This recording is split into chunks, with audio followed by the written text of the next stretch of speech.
Hello, everyone, and welcome back to the Surprise Jab Podcast. I'm your host, Zach Ruger, surprising you through topics every single week and jabbing you with your daily dose of UFC. And we're back with a fun episode today as we recap all the action from UFC Vegas 101. We had some good moments. We had some mediocre moments from the first card of the year. We're going to be recapping all the action from every fight and talking about what is next for each fighters. Along those same lines, we'll be looking at all 6 games from Wildcard Weekend in the NFL and discussing what happens, my reactions to everything, as I'm going to not give out any spoilers right now. I'll leave all my thoughts for later for that segment. As well, our fantasy football review for this past season. We'll be looking at the top 10 performers per position and the top 10 highest scorers per individual performance throughout the entire fantasy football season. As we know, I placed first in my 16-man league. I know what I'm talking about, okay? And I took second with a 6-8 record in my 10-man league. That's pretty good. In my sleeper league, I took third, which is I definitely should have made the championship. In another one, my family one I didn't do too good. My one with my one cousin I didn't do too good. But other than that, pretty good in fantasy football. And we'll actually be kicking things off with a fun segment as we do our final 2024 ranking. We've been on a little streak of ranking things in 2024 that occurred. And for this final one, we will be ranking every single fight night main event that happened in 2024. So we got a lot of fun things to talk about on today's episode. I say we get right into it. And I know this will be the final episode we don't start with UFC fight picks and then pop culture. We will be doing that next week. And once the NFL season ends, we will be looking at the NBA and NHL schedules. But for today, on today's episode, we are going to be ranking every single UFC Fight Night main event. Now, there were 28 UFC fight nights in the year of 2024, and I happened to catch just about every single one of these, take away one or two, and I honestly have probably gone back and rewatched every single one of these.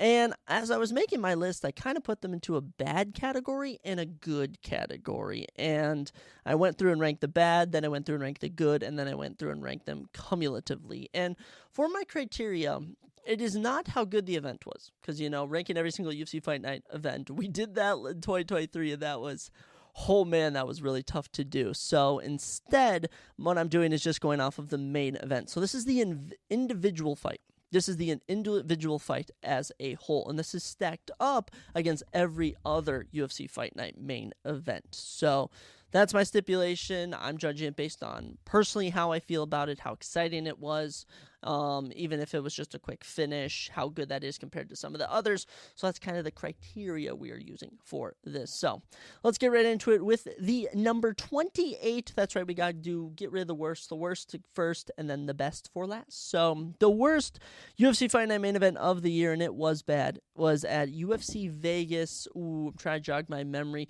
UFC Vegas 89, I believe it was. UFC Vegas 89, Amanda Ribas versus Rose Namajunas. And this was the worst UFC Fight Night main event of the year. I fell asleep watching it. Okay, I fell asleep watching it. I fell asleep for a couple of these. This one I actually dozed off for. I have never seen a more boring fight. Rose Namajunas fights are not very entertaining nowadays in the first place. Now try doing that in an empty Apex arena. And mind you, this entire fight card sucked. Okay, so I should, we're just doing the individual main event, but we do have to use context for some, and I want you to know that this entire card was not good, so to end it with something not entertaining doesn't really help. And I mean, the tale of this entire fight is that Amanda Ribas was just being barely out-edged by Rose Namajunas every single round, and nothing happened. We got a couple of takedowns, we got some strikes, but honestly, it was exhausting to watch, and I turned it off, and I was like, I legit have no interest in this, and I fell asleep right there on the spot. So we'll just skim over that one, because it's just nothing happened. Nothing happened, and this moved the needle not at all for either of these women in their career, and it felt like a waste. It honestly felt like a waste that this fight ever happened, and I do not recommend watching this. Truly, I do not recommend watching this. Spare yourself the misery of having to watch this. At number 27, we have the UFC Vegas 87 main event between Jairzinho Rozenstruik and Shamil Gaziev. This is one I missed. And I want you to know how this fight went. The fight starts off, and Shamil Gaziev wins round one. Okay, lands a takedown, doesn't do much with it, but lands a takedown. After that, he lands a total of 14 significant strikes compared to, and I'm not even kidding you, 114 land for Jairzinho Rozenstruik, and Jairzinho can't even knock him down at all. Okay, Jairzinho Rozenstruik just punching bag Shamil Gaziev through 4 straight rounds, and then finally, before the 5th round, Shamil Gaziyev's eye closed up, and Mark Goddard was like, this fight's over. This fight's over. Similar to the first one on an Apex card, boring card overall, nothing exciting happened, and just an awful way to cap off the evening. And the only reason that this one isn't the worst is because it didn't go all 5 rounds. It ended in 4 rounds. So as I went back and tried to watch highlights of this, there were no highlights. There were absolutely no highlights. So this is your stereotypical bad Apex event. I want you to know that a lot of Apex events this year actually turned out pretty good, but it takes 2 to tango. And when Shamil's not doing anything, all right, Jairzinho's just going to try and put the pressure on him. But that knockout power that Jairzinho had in this early stage of his career, it appears to be gone. And I'm a little perplexed where it went. So that was not a good main event. I can happily do without it, and we will just leave that to the past. Coming in at number 26, we do have another Rose Namajunas main event, this one at UFC Denver in July, as Rose Namajunas took on Tracy Cortez. Now, she was originally supposed to take on Macy Barber. All right, she was originally supposed to take on Macy Barber. Macy had to pull out, so instead steps in Tracy Cortez. And, the upgrade from the Amanda Ribas fight is we had a crowd. Okay, but mind you, this is just not the way to end a Denver event. Okay, and mind you, the Denver crowd had been kind of given a lackluster showing from all the fighters, a lot of decisions, and for this one, you get Rose Namajunas just dominating Tracy Cortez across all 3 rounds. Tracy for sure ended up winning round 4. Some people gave her, I think, round 5 a bit, but honestly, it was nothing entertaining. I missed this one. I think I was working, or I might have been on vacation or something, but nothing happened in this. It didn't move the career for Rose or Tracy at all, and it's just you watching, you're like, this was not an entertaining fight. Nothing happened. There were no knockdowns. The takedowns were running the mill. And the crowd was booing. The crowd was booing at one point, but there was a moment where Rose did land a knockdown, so that was somewhat entertaining. But other than that, just nothing going on in this matchup. So another unfortunate one, but it happens. At number 25, we do have our UFC Atlantic City main event between Aaron Blanchfield and Manon Fiorot. And this one, let me just tell you, when it's going 5 rounds, it's not entertaining. It feels like a chore to watch. And this Atlantic City crowd had been given a somewhat decent card. On the main card alone, you had 3 knockouts, which was very entertaining. And we get to the main event, and Aaron Blanchfield, in front of her home nation of America, if you want to call it, home city, her hometown of New Jersey, doesn't win a single round. Manon Fiorot barely edges her out every round, outstrikes her on the feet every single round. It was mind-boggling. And I turned it off. I had no interest in it. It was in the middle of the day. I had to go on with the rest of my day. And it's just another one where you're like, how is this the main event? How is this the main event? And mind you, this was a title eliminator. Like, Manon Fiorot's getting the next title fight. And these are supposed to be the women that's going to beat Alexa Grasso or Valentina Shevchenko. I wasn't buying it. I wasn't buying it at all. And looking at where they're at now, Aaron Blanchfield seems to have more momentum than Manon Fiorot. But Manon Fiorot will be getting a new title shot after this win. But in this, pretty much all the fights I've talked about, you can be grouped into. It's lackluster striking, it's just going 5 rounds, and it's just one fighter dominating. And it's just not entertaining, and when I'm watching these fights, I look for entertainment. So that's your number 25 main event of the year. We got some better ones to come. Now, at number 24, here is your oddball. Because this one was UFC Vegas 88, and it was Tai Tuivasa versus Marcin Tybura, and this one actually ended in a round 1 submission. Now, why does it end? Or end up at number 24 on our list? Well, let me just tell you, as this had been a pretty brutal card. This had been a pretty brutal card overall. We get to this main event, and everyone's expecting a Marcin Tybura knockout. That's what everyone's expecting, Marcin Tybura to get knocked out. Instead, Tai Tuivasa keeps getting taken down, and eventually gets his back taken, and Marcin Tybura submits him. And it was the most just adamant, the most obvious thing that Marcin Tybura can't strike for anything against Tai Tuivasa, but Tai Tuivasa can't defend a takedown to save his life. And you're just watching it, and it is the longest 4 minutes I've ever seen of Tybura just grappling Tai Tuivasa. Oh, ties back to his feet. Oh, he lands a big strike on him. Oh, if he lands one more, he'll knock him out, and Tybura just takes him down. And it was over, and if you picked Tibera, you were maybe a bit happy, but it was just brutal to watch how just the skill level of Tai Tuivasa depleting. I mean, this was a guy that knocked out Derek Lewis, main evented UFC Paris against Cyril Gane. I mean, if he'd have beaten Cyril Gane, he'd have probably fought John Jones, for goodness sakes. And here he is getting just out-grappled by Marcin Tibera. It was just abysmal to watch. It lands at number 24. Coming in at number 23 on our list, we do have UFC Vegas 86, Jack Hermansson versus Joe Pyfer. And while this wasn't like, they didn't mess up or anything. Okay, they didn't mess up or anything. But this was supposed to be Joe Pyfer's homecoming. He was supposed to come in, knock out Jack Hermansson, get done. He kicks it off, wins round 1. Goes again, wins round 2. Round 3 comes around, Hermansson wins it.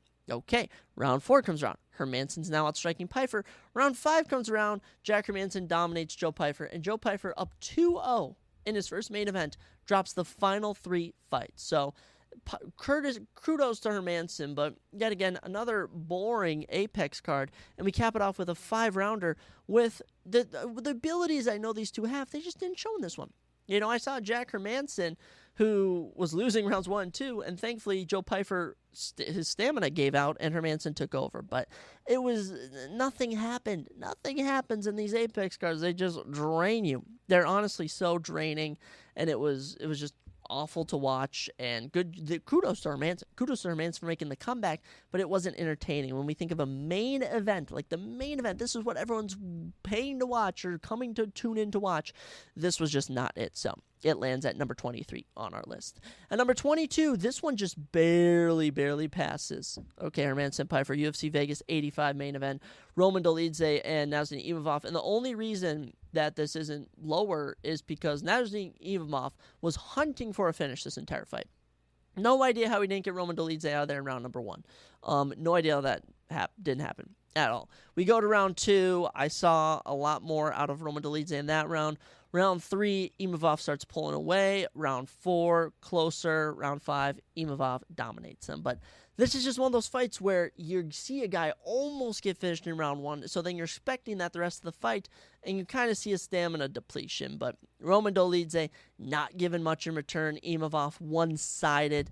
And it's these Apex cards. It's these boring Apex cards, and when I think of a main event, you know, and look at Nasruddin now. Nasruddin's in a great spot now. He had a great 2024 going 3-0, but he's thinking on signing it. But for this fight in particular, it is not rewatchable, and it's just slightly better than all the ones we've seen before this because you actually have a fighter hunting for a finish.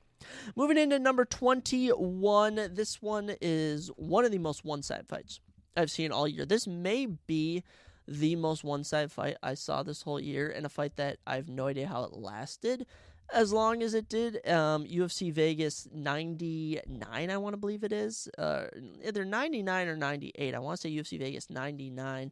Alexander, no, is it? Who is it? Who's Hernandez? Who is Michel Pereira versus Fluffy Hernandez is his nickname. Anthony Hernandez in the men's middleweight division. And Anthony won performance bonus for this for his pure domination of Michel Pereira. But this went into round number 5. And I want you to know that Michel Pereira almost finished Anthony Hernandez in the first minute. After that first minute, the next 23 minutes were spent in domination by Anthony Hernandez. 10 takedowns, 152 significant strikes at 24. Every round started, Anthony Hernandez went over and took down Michel Pereira. And Michel would get up on the cage, and Hernandez would take him down. And Hernandez only attempted, he didn't even attempt to finish. It was Michel Pereira who attempted a submission. I mean, that was that. So it was Hernandez just pounding on Pereira. Pereira had no answer, and it didn't go the full distance. And it was actually kind of entertaining to watch Hernandez beat down on Pereira. But like I said, this is an Apex card, and it's going the entire distance. And I've just been watching the last 7 fights on this card go the distance. In fact, on this card, UFC Vegas 99, it's probably one of the worst Apex cards of the entire year, as all but 2 of the 12 fights went the distance. Nothing entertaining, and this actually moved the needle for Anthony Hernandez. Anthony Hernandez is now poised for a big fight in 2025. So, unlike the others, this actually did something for Anthony Hernandez. Coming in at number 20 is your UFC Mexico City main event between Brandon Moreno and Brandon Royval, the rematch between these two. And this one was just unfortunate. This one had so much potential, and unfortunately, Brandon Moreno just didn't show up. Brandon Moreno just decided he wasn't going to show up to this fight. And mind you, it went to a split decision. No idea how, but this was Brandon Royval's fight. Brandon Royval won this fight. Round one, Moreno looked decent. You could have maybe given him that round. Round two, probably Moreno won that. But then round three, Royval clearly pulls away. Round four, he's very pulling away. And then round five, he's outstriking him 57-36. All right, and it's volume for Royval, power for Moreno. So it's one of those where it's like, okay, Royval's just landing on him. Oh, Moreno lands the one harder shot. All right, and Moreno landed 3 takedowns, not even 3 minutes of control time. And for looking how good both of these guys' last performances was, it just didn't really correlate to this matchup here. So it lands at number 20. It was better than a lot of the ones we saw, and the crowd helped. But by the time it was over, I was kind of just going, is Brandon Moreno washed? Is he washed? And my question will be answered as we go to number 19 on our list, as Brandon Moreno versus Muriel Bazzi checks in at number 19. And the reason it checks in at number 19 is because I think Muriel Bazzi taken 2 years off of MMA, which makes absolutely no sense. It was more like a year and a half due to injuries, I think. Comes back against Brandon Moreno and just looks gray, just looks kind of brown. I mean, Brandon Moreno pieced him up this entire matchup. I mean, there was 2 of the 5 rounds where Muriel Bazzi landed in single digits for total strikes. 132 significant strikes to 63 for the entire fight. Brandon Moreno just dominated Muriel Bazzi, and it is truly 5 rounds of just Brandon Moreno outboxing Muriel Bazzi. That's the whole fight. And when this card in general, this was an Edmonton card, there was just a lot of decisions on here. There was a lot of decisions. We opened the night with 4 straight decisions, no fight of the night. And so we're really waiting for something exciting and for this to cap off the evening. And the crowd was really liking Brandon Moreno piece up Muriel Bazzi. Amir's face was all bloody, but as someone at home, I look for excitement. I look for good stuff. And I don't want to say this was bad, but it just certainly wasn't a competitive back-and-forth fight. I think that's the proper term, is this wasn't a back-and-forth fight. And when you look for a fight like this, you really want one of these to be back-and-forth. So that's where it lands. It could have been worse. That's what I'm saying. But hey, you know what? After this, you start to get into, I'll say, the better fights. You start to get into some better fights. Checking in at number 18, I'm not seeing this for some reason on my list. Here he is, UFC Vegas, I want to say 94, 95. This might be UFC Vegas 95. Amanda Lemos versus Vera Jandiroba, very forgettable Apex card. I can't believe they put this out there where the only ranked fighters were 2 women, but the reason it lands at number 18 and the reason it is above all the others is because it was Vera Jandiroba landing a nasty slick submission on Amanda Lemos in round 2 with an armbar, and this was a grappling matchup. All right, through the first two rounds, right? This ended just at the end of round 2, but both of these women throwing up a combined 5 submissions. So these two are actually looking to finish each other. And after sitting through a very, there was a couple of finishes here and there, but a very, I would say, under-delivering card. But I mean, there wasn't much to deliver in the first place. It was kind of refreshing to see this end pretty quickly. And I didn't pick Amanda Lemos, so that sucked, but I would give it to Vera Jandiroba. She's just on the verge of a title shot with this performance. So it checks in at 18. I've definitely seen a lot worse. That's where it will land. Coming at you at number 17. Number 17, you have Alex Pereira versus Tatsuro Taira. I want to say this is UFC Vegas. Gosh, these Vegas cards, I kid you not, guys. These Vegas cards just blend together. I want to say this is UFC Vegas 94 or 93.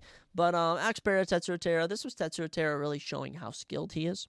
All right, here into performance bonus in this fight. The only issue is Pereira's got injured. Now, he got injured thanks to Tatsuro Taira doing actual skillful stuff. Like, it wasn't like a freak accident. But to an extent, Tatsuro Taira didn't necessarily get an actual TKO. Alex Pereira's injured himself. Fight had to be stopped. But Tatsuro Taira looked really good in this. And like I said, similar to the other one we just talked about, this one ended just about halfway through round number 2. And after sitting through some boring decisions, it's refreshing to see a finish. So, and looking after this, Tatsuro Taira had a phenomenal fight after this. As for Alex Pereira, he actually had a better main event, which we'll bring up in just a moment. Coming in at number 16 on our list, we do have Marcin Tybura and Sergey Spivak. This one is UFC Vegas 85. That's where this one lands. UFC Vegas 85 here between, Marcin Tybura and Sergey Spivak, their little rematch. And this one only lasted a minute 44 seconds. Marcin Tybura, who, as we had just talked about, took down Tai Tuivasa, couldn't strike for the life of him. Spivak went across the octagon, took down Tybura, got in top mount, got an armbar, and submitted him. Okay, and after staying through 4 decisions, it was refreshing to see this. But like I said, it was sloppy. These two would get absolutely destroyed by the top 5 heavyweights in the world. I mean, I cannot wait to see Halt Almeida versus Sergey Spivak. Halt Almeida is going to body slam Spivak through the octagon, but it's good to see finishes like this, especially a heavyweight armbar. You don't see that every day. This comes in at number 16. I've seen better. But honestly, I've seen way worse. That's what I'll say for this, okay?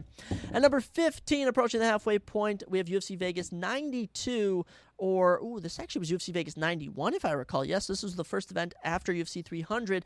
Alex Perez versus Matthias Nicolau. I completely forgot about this guy. Matthias Nicolau was actually cut after this fight, funny enough. As for Alex Perez, I mean, this was a phenomenal knockout from Alex Perez, a round 2 knockout. Go and put this side by side with the Alexander Volkanovski Ilia Topuria knockout from UFC 298. They look just the same, okay? And this was so unexpected. Alex Perez had been on a losing streak, submitted by Brandon Royval, submitted by Pantoja. This was set up for Nicolau to get back into the top 5, but Perez said no and knocked him out cold. And to make it even better, I mean, Nicolau had been getting the better of him in round number 1, and then round 2, Perez really opens up. The striking is looking crisp and clean, and he lands a dirty knockout. And it was very entertaining. As much as I picked Matthias Nicolau, I kind of had to go, okay, he's absolutely legit. And by the way, out of the 6 fights on this main card, 4 knockouts. This was a perfect way to cap off a card. And by the way, this was trying to follow up UFC 300, which is almost impossible to do. So to have a good knockout on it, it really left a good taste in everyone's mouth. Coming in at number 14, the halfway point of our list, we have our UFC Abu Dhabi main event between Corey Sandhagen and Umar Nurmagomedov. And this one is not perfect. By no means, this was grappling through all 5 rounds, but there was something about this one that was just better than the others. Watching Umar Nurmagomedov do it to someone of Corey Sandhagen's abilities and kind of seeing Corey get the better of him on the exchanges on the feet, and then Umar having to land the takedown to really get it going, really showed how high level Umar is. And by the way, Umar Nurmagomedov had taken on no one on the caliber of Corey Sandhagen. I mean, I would put this on the level of Kaya Sakura joining the UFC and taking on Alexander Pantoja. I would say this is even a step or 2 above that, okay? Because Corey Sandhagen, we already know his opponents he's been taking on: Aljamain Sterling, Petr Yan, TJ Dillashaw, former title challengers. You even have Rob Fonten there, Song Yadong. Umar Nurmagomedov, he'd taken on Raoni Barcelos. He'd taken on Belzat Almakan, Tony Mans. I mean, irrelevant figures in the ranked UFC world of bantamweights. And here we go, and he's out here dominating Corey Sandhagen. It was very entertaining to see. And mind you, he undefeated still, and now he's getting a title shot off of it. It aged very well and did wonders for his career.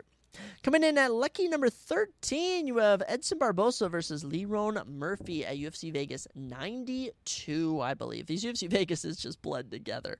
This one, very surprising, kind of just came out of nowhere. You saw this being made, and you were kind of just like, oh, okay, this looks like it could be a promising main event going down in May, and honestly, it was. Not too bad of an Apex card overall, and capping it off, Leron Murphy really coming into his own in this one. 220 significant strikes to 79. I mean, outstriking someone of Edson Barbosa's caliber is insane. And to make matters even better, he got even better. I'm using the word better too much, but he got better every single round that the fight went on. I mean, 35-25. Leron outstrikes Edson in round 1. Round 2, 41-17. Round 3, 48-11. Round 4, 59-15. You get it as it goes on. And as much as this was a 50-45, it was still back and forth. All right, and Leron ate some punches from Barbosa in this one. Entertaining, one fight of the night, and did what it had to do. I unfortunately did miss this one. I only caught the highlights, so if you saw this one, you'll know how good it was, but, I only saw portions of it, but from what I saw, I was able to tell just how good it was. Checking in at number 12, we have our UFC St. Louis main event. Oh my goodness, Derek Lewis versus Rodrigo Nascimento from Missouri in May. I mean, watching this live, I had never been cheering harder for Derek Lewis. First off, who gave Rodrigo Nascimento a main event? Who thought it was a good idea to give Rodrigo Nascimento a main event? Now, the key thing of this in round 1 and 2 was that we knew if Derek Lewis kept this on the feet, he would win by knockout. Rodrigo landed a takedown in round number 2 and somehow wound up on top in round number 1. And in both of those exchanges, it looked like Lewis was going to get submitted or TKO'd. And by some miracle, he survived both of them, makes it to round 3 in the opening exchanges, knocks out Rodrigo Nascimento. And it was so satisfying because the St. Louis card had just been taking us through some brutal decisions. I mean, Waldo Cortez Acosta, Robelis Despenge, boring. Sean Woodson, Ox Caceres, too technical for us. And then finally we get to this, and we're like, we need a good way to end the evening. We need a good way. We've had some good knockouts in here. Carlos Hulberg, Diego Ferreira, Joaquin Buckley, and something was a boy, pretty entertaining. And to see Derek Lewis overcome the odds, knock out someone of clearly lesser ability than him, it was very entertaining to see. The St. Louis crowd was absolutely loving it. Crowds make or break some of these fights, and this one absolutely made it. Checking in at number 11, just outside of our top 10, we have our UFC Louisville main event between Jared Cannonier and Nasruddin Imavov. Nasruddin's second fight of 2024. And the only reason, there's literally only one reason this is not in the top 10, is because the fight was unfortunately stopped early. That is the one downfall of this fight. It was going pretty good back and forth. Nasruddin was getting the better of Cannonier as the rounds progressed. But round 4, unfortunately, Herzog stepped in a bit early. You know, Cannonier was a bit wobbled, and Imavov was landing a couple. But as much as, you know, he was like going backwards, he wasn't falling over. So it was kind of a sour way to end this Louisville event, which had otherwise been pretty decent. I was at a restaurant watching this with my cousin and one of my friends who I was visiting, and it was a great atmosphere watching this fight, you know, with a bunch of other UFC fans just excited, cheering about this. And it's unfortunate because it was a back and forth contest, and it's just tragic that some of these fights end on bad stoppages. But hey, I've seen worse bad stoppages, and looking at where Nasruddin is now, he probably would have won this fight. So lands at number 11, not too bad. But let's get into our top 10. Ladies and gentlemen, the top 10 UFC Fight Night main events of 2024. If I were to stack some of these up against pay-per-view main events, some of these might even be better. Now, this one may be better than 1 or 2 main events, but Colby Covington, Joaquin Buckley on the final event of 2024 at UFC Tampa. This one lands at number 10 just because it's Colby Covington. Okay, Colby Covington carries a certain stigma with him when you're watching him. You're very curious how he's going to perform. And in this one, I just think it was kind of telling. You know, we kind of see it in the Leon Edwards fight that maybe he's past his prime, but right here we were really able to tell. Okay, it was really evident.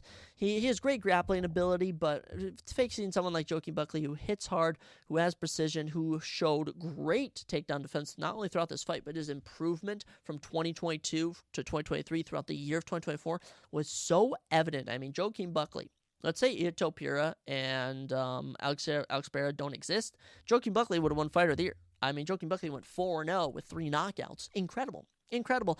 And he gets the TKO stoppage here in the third. It was warranted. Colby's face was all busted up. And, you know, as a Colby fan, I wouldn't really say a fan, but I would say, you know, someone who enjoys watching him fight. It was kind of unfortunate to see, but you had to feel good for Joaquin Buckley getting the win. He has a big fight poised for him for someone in the top 5 in 2025. So moving his career forward, this was an excellent fight for him. Moving into our number 9 spot, we have our first main event of 2024. That is right. It was UFC Vegas 84 way back. That's been over a year now. Been over a year. Back in January of 2023, you saw Magomed Ankalaev take on Johnny Walker in their little rematch, and Magomed knocked him out with a pretty nasty knockout in round number 2. I mean, round 1 back and forth, nothing similar to their first fight. Magomed was looking much crisper, much cleaner with his punches, and then eventually he catches him with a little uppercut, hits him with a straight, down goes Johnny Walker, 1 or 2 follow-up punches against the cage, and Johnny's lights were out. This was a perfect way to not only cap off the first pay-per-view of the year, but when you have have your main events for 2024 starting with a bang like that, it really sets a good tone for the start of the year. And it's crazy that the first Fight Night main event that we had comes in at number 9. It just shows how good the bar was set. And as we just looked, you had just around 20 other fights that didn't really reach that bar. Now, the ones that we're going to list above that surpassed this fight. But Magomedov Ankalaev, I mean, obviously it didn't earn him a title shot. I think we all agreed he probably should have gotten a title shot off of this, but it works out how it does. I think he's getting one later in the year. Checking in at number 8, this one I just didn't know where to put. It's landing at number 8 for me is the UFC Vegas 97 main event between Gilbert Burns and Sean Brady. And this one is just weird. This one's weird because it's a 5-round Apex decision. Mind you, you had just had a women's fight the night before this, 2 performance of the night finishes. So the momentum was high. And just watching Sean Brady dominate Gilbert Burns was pretty crazy to see. I mean, Sean Brady looking at peak form. I mean, how was this guy ever TKO'd by Bilal? I still can't figure that out. As the fight progressed, he got even better as he went on. And throughout this whole fight, you could kind of see that this was the final version of Gilbert Burns before he's probably going to irrelevancy. And it just showed that Sean Brady was outclassing him on the ground, on the feet. And 10.5 minutes of control time on Gilbert Burns is just unheard of. And Sean Brady was doing it. He was looking fantastic as he did it. And it didn't win fight of the night, didn't win performance night, but the performance overall really excelled Sean Brady. I mean, he's in the top 5 now. And I think they're setting him up for a fight with, I want to say, either Leon Edwards or Kamaru Usman. They have a big fight plan for Sean Brady coming up, and I'm excited for it. Checking in at number 7, we do have our UFC Paris main event between Renato Moicano and Benoit Saint Denis. And this one, was it the worst UFC Paris event? I think not. You know, I think for the main event-wise, this might have been the number 2. Shogun versus Tai Tuivasa will always be number 1, I think. But the issue with this one is just Renato Moicano mauled Benoit Saint Denis. He just mauled him. I mean, round 1, 35 significant strikes to 4. Lands a takedown. Round 2 comes around, and Benoit keeps on the feet. It's looking more competitive than ever. Renato's doing good, but Benoit's making kind of a comeback, and the fight stops. And the fight is stopped due to a doctor stop. It's just because of how much damage Benoit took in round number 1. So this competitive matchup was cut short. The crowd started booing, but it lands here at number 7 just because of how much potential this fight had. Because we had just watched Benoit get 10-8'd, maybe even 10-7'd in round number 1, and to come back in round 2 and probably win it, honestly. It was very close. There was just so much more potential to see, and if he had been able to make a comeback, it would have been so exceptional, and the fact he survived the beatdown from Moicano, it would have been great to see, and this really did wonders for Moicano, kind of hurt Benoit Saint Denis career-wise. But, I mean, it lands at number 7 with just all the potential we had for this. And, like I said, it's entertaining to watch it when a guy's his face is completely busted up and he's still landing shots. It was entertaining. At number 6, you have your UFC Saudi Arabia main event, Robert Whittaker versus Ikram Alakaserev. And this is one of the more rare ones where this fight did not last long at all. Of course, we were supposed to have Khamzat Chimaev versus Robert Whittaker, but what do you know? Khamzat Chimaev pulling out. So we're in Riyadh, Saudi Arabia. Ikram Alakaserev stepping in for the biggest fight of his career, and he's knocked out in 1 minute and 49 seconds. And whenever Robert Whittaker lands a knockout, you already know he's landed it in style. I mean, he's hitting Ikram with one uppercut. Oh, he's getting wobbled. He hits him with another. Down he goes, knocking him out cold. And Whittaker went ballistic. And Whittaker went absolutely ballistic. It was incredible to see. And I remember we were actually at a car dealership as this was going on. And I'm getting a new car, and my parents were like, here, come talk to the guy. I'm kind of like, just 1 second. Robert Whittaker's fighting Ikram Alakaserev. I wonder what will happen. Oh, uppercut. Oh my gosh, Ikram's wobbled. Oh, he hits him with another one. And he's knocked out cold. And like I said, these main events, they don't have to last long. This one lasted 1 minute and 49. It was entertaining. The crowd was going ballistic in Saudi Arabia. And the environment was good because it's exciting seeing a knockout, and especially that's how you cap off an evening. I mean, we talked about in the last episode ranking pay-per-views. UFC 302 was the worst pay-per-view, but the main event is what really sent home fans and left a good impression. And this one left a very good impression, which is why it lands at number 6. But with that, let's get into our top 5 main events of the year for our UFC Fight Nights. Check it in at number 5. It is your UFC Vegas 100 main event between Neil Magny and Carlos Prates. And oh my gosh, guys. Oh my goodness. Watching Carlos Prates face plant knockout Neil Magny was just bananas. You know, I predicted it would happen. Okay, big Carlos Prates supporter.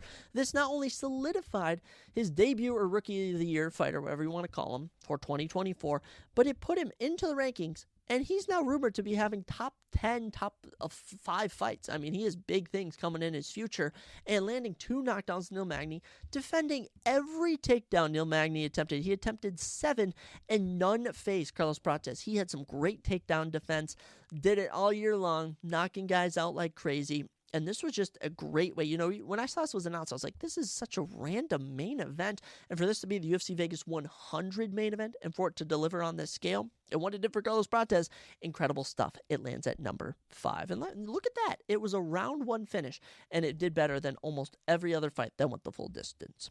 Checking in at number 4, you have your UFC Macau main event between Petr Yan and Deiveson Figueiredo. I sadly missed this because I was dead asleep. I tried to stay up. I was up until 4 a.m. fighting to stay awake, and I just couldn't. But this fight, talk about a technical showdown. And the fact it was a 50-45, the fact Petr Yan won every round was just crazy to me.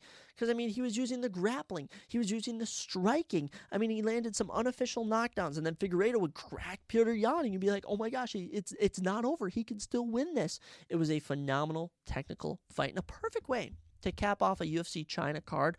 I mean, both of these guys fighting at a neutral site, closer to probably Petr Yan's home country, and it was just great. It was such a feel-good win, too, for Petr Yan, who honestly was my runner-up for 2024 Comeback Fighter of the Year. Might have even should have won it over Dominic Reyes. Who knows? But this was just a phenomenal main event, very technical. And like I said, one of those fights doesn't win fight of the night, doesn't win performance of the night, but when we stack it up against every other fight night main event of the year, it really shows how good it was. So it lands at number 4, and I was pleasantly surprised with this. Getting into our top 3, I just still can't believe.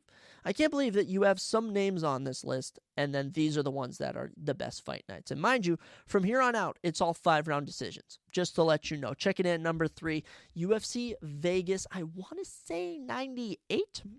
I want to say 98. Like I said, these UFC Vegases, they blend together. This might have been, where did this one land, guys? Was this 98? This was 98. UFC Vegas 98. The main event, flyweight action, Brandon Royval versus Tatsuro Taira. Brandon Royval, of course, coming off his big win over Brandon Moreno, was looking for another fight, gets one here against Tatsuro Taira. And Tatsuro was my pick to end the year as the biggest riser in the division. And for losing a fight, I've never seen someone's stock go up more, because this fight was absolute bananas. Talk about fighting till the last second of the bell. And this was just grappling versus striking. I mean, significant strikes, 124-42 for Royval. Total strikes, 172-80 for Royval. But then we go to takedown, 6 of 15 for Tatsuro. 12 minutes of control time. So that's 2.5 rounds right there. All right, that's half the fight for Tatsuro. The other half for Brandon Royval, 50-50. And you know, you're watching round 1, and it's back and forth. Royval probably won it. Then round 2 comes around, and Tatsuro clearly wins it. You're like, oh my gosh, Tatsuro, this 24-year-old from Japan, winning a round over a former title challenger. Round 3 comes out, Royval, domination. You're like, oh my gosh, Royval's going to win. And then round 4, Tatsuro is dominating him. It was ballistic. We go to round 5. It is back and forth. It is split 50-50, and they give it to Royval. And as much as I was rooting for Tatsuro, it was just one of those fights where it's like either man could win. It was 5 rounds entertaining, and the fact it was in the apex and it delivered on the scale is just mind-blowing to me. And by the way, the next 2 after this were both in the apex. It's crazy. When we look at, there were some arena fights. Like, every single arena main event we had was not as good as this one. Okay, and I just want you to know how good this main event was. Because as we get into number 2, our number 2 fight night main event of the year, this one, Jared Cannonier versus, oh my gosh, Kyle Barallo. I love when I can't write and I write my stuff sloppy. But Kyle Barallo, Jared Cannonier, UFC Vegas 96 coming at you in August, and similar to the one we just talked about. I mean, back and forth down to the wire. In round one, you're like, okay, Kyle won this. Round 2, Jared's coming out and winning it. Then round 3, Kyle dominated this one. Ooh, round 4, Kyle's looking real good. And then round 5, this has been back and forth the whole time. This was the fight where you're just like, oh my gosh, these guys hit hard. Like, I can't take my ass off the screen.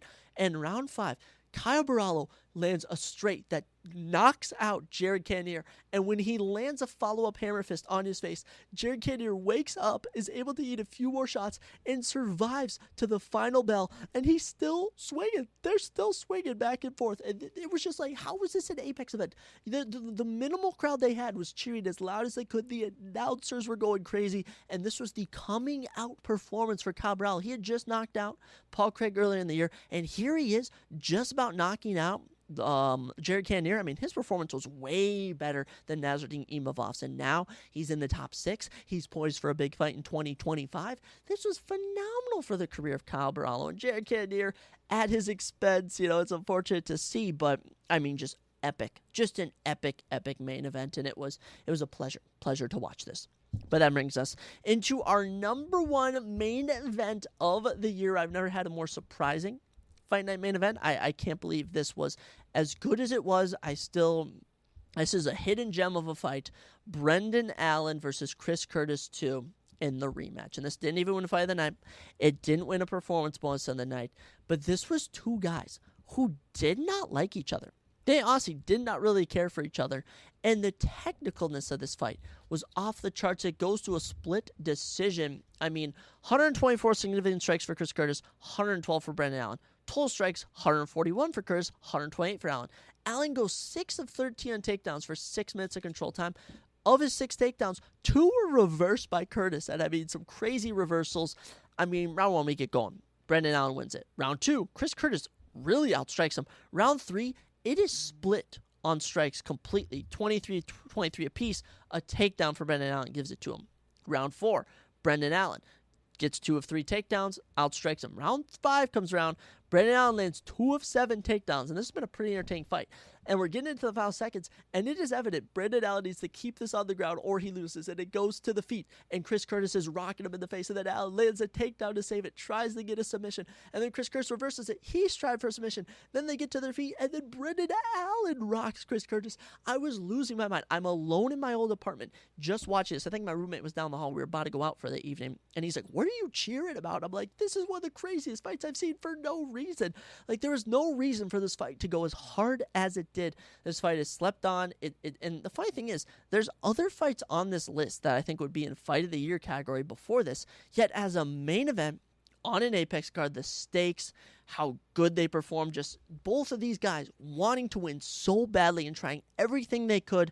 It was just something I just had to stand on my feet and just give a round of applause. So UFC Vegas 90, your main event. By the way, this was the final show before UFC 300. This was your UFC 300 appetizer, this fight right here. And oh man, this was like some crispy cheese curds and some marinara sauce. This was like some gourmet steak bites with a nice glass of wine or something. I don't even know. This was phenomenal. And that's why it is your best UFC Fight Night main event of 2024. But oh man, like I said, it takes a while just to rank main events. Try ranking full cards, okay? I like ranking the Fight Night main events. I think that's going to be the staple we do on this podcast. I mean, it's almost impossible to rank a full card. It truly is. But when I'm actually able to break down a singular fight for the main event, I think it's pretty good. So that's all 28 UFC Fight Night main events in 2024 for Fight Nights. I have to really specify that. I'm sure I could do main events in general, but then I'd probably have to stop ranking other things, so we'll keep it how it is. And I'll tell you something else that we're going to be recapping right now, and that is your 2024-2025 fantasy football season. That's right. There was a lot of exciting action that went down this season. We had some great performances, but as we all know, there can only be a top 10 and a number 1. We did have a number 1 fantasy performer for the year, so they will win the fantasy football crown. But right now, before we do that, let's actually look at our top 10 fantasy performances for our individual performances. So kicking off our list at number 10, this has nothing to do with our QB, RB, wide receiver, tight end, defensive, and kicker, because we're going to look at the top 10 per position for each of those. This was just the best performances of the year. We had a lot of 40 performances and only 2 50-bomb performances for the year. Coming in at number 10, Taysom Hill in Week 11. He had 41.52 fantasy points against the Cleveland Browns. He had 8 catches for 50 yards, and he had 138 yards rushing for 3 touchdowns. It's a shame he got injured for this season, but every year Every year you can count on Taysom Hill having that one breakout game, 3 touchdowns, almost 200 total yards. This was a great performance for Taysom Hill. Coming in at number 9, this name should surprise no one. Puka Nacua in Week 14 had 41.8 fantasy points against the Buffalo Bills. He had 12 catches for 162 yards and 1 touchdown, and 5 rushes for 16 yards and a touchdown. 2-touchdown game. Like I said, almost 200 total yards and 12 catches. No easy feat. Nowadays, you don't see that many catches. You really don't. Puka Nacua really surpassed Cooper Kupp this year. It's evident he's wide receiver 1. And just to let you all know, when we go to the top 10 wide receivers this year, Puka isn't in it. He isn't. He didn't have a sophomore slump, though. What he did have were some unfortunate lingering injuries. So hopefully he can deal with that and have a great 2025 to 2026 season, which is really weird to say, a 2025-2026 season. That seems so far away. At number 8, how about a guy who did not place in the top 10? He was at number 11 for our wide receivers from fantasy football, but he had a great Week 15, Davante Adams, with 42.8 fantasy points against the Jaguars. 9 catches, 198 yards, 2 touchdowns. I mean, it is crazy. It is crazy that Aaron Rodgers had Davante Adams and he had Garrett Wilson, and the Jets couldn't win a game to save their lives. I mean, holy cow, but Davante went off in Week 15. It's still good to see this. Davante getting up there in age. His years in the league are limited, but he's still out here outperforming some of the younger guys. At number 7, Alvin Kamara, who started the year so strong, then faced some injuries throughout the year, which kind of derailed him. But in Week 2, he had 44 fantasy points against Dallas, 115 yards rushing for 3 touchdowns. He also had 2 catches for 65 yards and a touchdown, a 4-touchdown game for Alvin Kamara. Are you kidding me? 180 total yards. Oh my goodness. Alvin Kamara, you can always count on him. And this was a big bounce back year for him. Obviously the Saints had a downer year, didn't do so good, but Alvin Kamara, when he got playing time, showed how good he was. At number 6, you're going to see his name again on this list, but he's on here twice. The only man on here twice, Jamar Chase. His Week 14 performance got him 45.1 fantasy points against Dallas. Dallas giving up some big games, big performances from athletes. Jamar, 14 catches. That's right, 14 catches, 177 yards, 2 touchdowns. That 14 catches. Absolutely crazy. Mind you, these are PPR fantasy football stats. I do want to clarify that. I probably should have said that at the beginning. But this is for a PPR league. Jamar, 14 catches, 177 yards, saucing up Dallas. Saucing them up. You already know how good Jamar Chase is. At number 5, Jahmyr Gibbs getting this one in at the buzzer. How about in Week 18, dropping 46 fantasy points against my Minnesota Vikings. But hey, you know what? That was the regular season. 139 yards, 3 touchdowns, 5 catches, 31 yards, and a touchdown.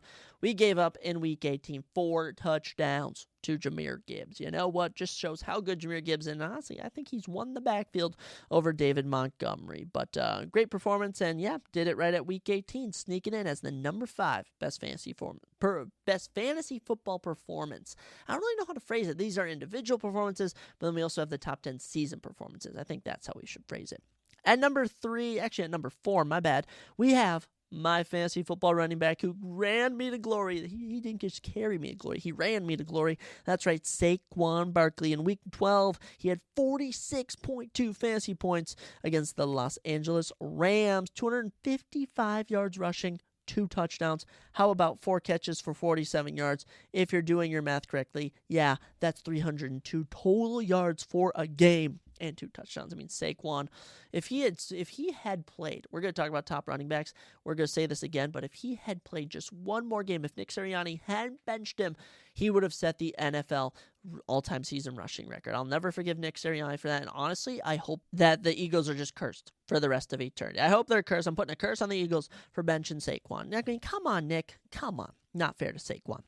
At number 3, the number 3 fantasy performance of the year, this is the outlier out of everyone on here. I mean, this is an even bigger outlier than Taysom Hill. How about Jawan Jennings, 49ers wide receiver, if no one knows. Week 3, 46.5 fantasy points against the Rams of all teams. 11 catches, 175 yards, 3 touchdowns. And we all know the 49ers, rough season, losing McCaffrey, losing Ayuk, but Jawan Jennings stepped up this year. And how about having the number 3 fantasy football performance? I mean, he had the top fantasy performance, the entire year, up until about week number 10. So impressive stuff from Jawan Jennings, landing at number 3. At number 2, the only quarterback on our list. I mean, Taysom Hill is not a quarterback. He's a tight end, let me tell you that. Number 2, the Week 14, 51.88 performance from Josh Allen, of course, against the Rams. The Rams given up so many individual performances this year. Josh Allen, 342 passing yards, 3 touchdowns. How about you add that to 82 yards rushing for 3 touchdowns, a 6-touchdown game for Josh Allen. I was on the verge of being eliminated from my playoffs with my 6-8 record, and Josh Allen carried me to a championship appearance. Okay, I didn't win that league, but I still appeared in the championship with a gosh-awful team, let me tell you that. But Josh Allen, he's insane. Give him the MVP. I love you, Josh, and this performance here was outstanding. But ladies and gentlemen, quickly, that brings us to our number 1 fantasy football individual performance throughout the season. In week number 10, Jamar Chase, facing the Ravens, got an outstanding 55.4 fantasy points. I'm sure he had a lot more in other leagues because, there's some leagues like, I believe the NFL Fantasy app, they have higher scoring. But for a normal ESPN PPR league, 55.4 fantasy points, 11 catches, 264 yards, and 3 touchdowns. I mean, it's a shame the Bengals missed the playoffs. They had probably won the Super Bowl. They probably would have. Jamar Chase, you are an outstanding athlete, and you really, truly showed it here with this 55.4 fantasy performance. And obviously, we've seen more in past years, but hey, Jamar, your individual fantasy performance king for this season. Now let's take a look at how every fantasy football position ended up ending. I don't even know how to phrase that. How would you say that? But of course, if anyone who plays fantasy football knows, you have a quarterback, running back, wide receiver, tight end, defense / special teams, if you want to get all technical here, and a kicker. So we are going to go through the top 10 per position and see where everyone ended up, because we have some new kings. That's right, we have some new kings per position, and we do have the ultimate fantasy football performer. If you drafted this guy, he got more points than anyone else, and he actually had the best point differential. Actually, you know what? I'm staying corrected. The wide receiver spot this year, because last year we looked at it was Christian McCaffrey who had the most, but this year we had 2 players get into the 400 range, and one outscored the other by having a plus 89 differential. Not as good as Christian McCaffrey's plus like 116 last year, but just as good. So we'll go from the most exciting position. Actually, we'll go from least exciting to most exciting. So kicking us off, no offense, kickers. Your number 10 kicker, Daniel Carlson, 139 fantasy points for the Raiders. Daniel had a pretty good year. He's been bouncing around the teams, and with how bad the Raiders are, he worked with what he had. At number 9, Tyler Bass with 142 for the Bills. Overcame some missed field goals this year to actually finish in the top 10. He's finished higher in past years, but he did what he had to do. At number 8, Will Lutz with 157 for the Broncos. He's been a key part of that offense, if you want to call him that, the special teams unit. At number 7, was it Jesse Bates? 158 for the Lions. Breakout kicker coming from the UFL. I think it is maybe the Canadian Football League. I don't know, but he hit a couple game winners this year. He's been on absolute fire, and he's been a crucial part of that team. Let me just tell you, Bates is one of the reasons Lions are the number 1 seed. Coming in at number 6, and actually this is a tie for number 5, between Chase McLaughlin and Jason Sanders. Chase McLaughlin, of course, of the Buccaneers, and Jason Sanders of the Dolphins, both getting 162 fantasy points this season. Buccaneers and Dolphins, both in Florida, so I wonder if there's a correlation right there. Get into our top 4. Kai Fairbairn, 166 for the Texans. Hey, what do you know? Texans, they were a playoff team, and Kai Fairbairn was a top kicker. I wonder if there's a relation right there. At number 3, a breakout kicker this year, Cameron Dicker of the Los Angeles Chargers. I mean, come on, Cameron Dicker. Of course, I played him when he started breaking out, but I was able to beat my opponent and make it to the Fantasy Football Championship. At number 2, his crown has been overtaken. That's right. Brandon Aubrey falls a point short of the number 1 spot with 187 fantasy points. He was still a top kicker, but his top performances in single weeks was what really guided him. He had multiple 20-point weeks, and there were some weeks he had 0-1, only 2 points. Now, for your number 1 kicker in all of fantasy football, it is none other than Chris Boswell, who was such an easy waiver wire grab. No one had him on his radar until the end of the season.